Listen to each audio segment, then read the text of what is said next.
लहान मुलं हे 2 मुली 1 मुलगा आहे। मी रोज त्यांना शाळेत आणते, नेते, सोडते आणि आम्ही इथूनच मीच गाडी चालवते, मी नेते त्यांना। तर तिथून कधी ट्रक येईल, कधी गाडी येईल, कधी डंपर येईल, कोणीही स्पीड कंट्रोल करत नाही। कुठल्याही स्पीडने येतं, कुठल्याही स्पीडने हे करतात। तर आम्हाला तिथं स्पीड ब्रेकर पाहिजे। लहान लहान मुलं खेळतात, आमचे बाहेर निघतात, तिथं दुकान आहे, तिथं समोर पेट्रोल पंप आहे।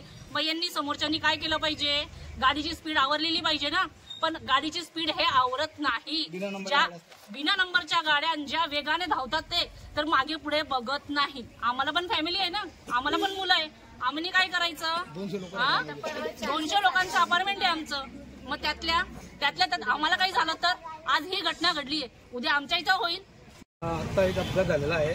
मिथिला सोसायटी शिवाजीनगर रोड जी आहे तिथे वाहतूक डंपरने ट्रॅक्टरला मागून ओव्हरटेक करताना अपघात झालेला आहे। त्यात एक मनुष्य ऑन द स्पॉट गेलेला आहे आणि 2 जण जखमी त्यांना सिव्हिलला घेऊन गेलेले वाटतं। हा शिवाजीनगर रोडला जो रोड झालेला आहे त्या रोडने इतके जोराने आणि वाहन ये जा करत असतात त्यावेळेस बरेचसे अपघात घडत असतात। आता 2 दिवसापूर्वी आमच्या सोसायटीतील 2 महिला जात असताना डंपरवाल्याने ब्रेक दाबला म्हणून त्या वाचलेल्या आहेत।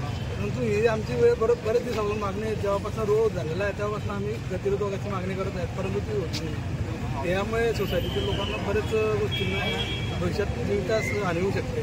आज हा माणूस गेलेला आहे, उद्या सोसायटीतून कुणी जाऊ शकतात। आमची मागणी आहे की लवकरात लवकर गतिरोधक बसण्यात यावे।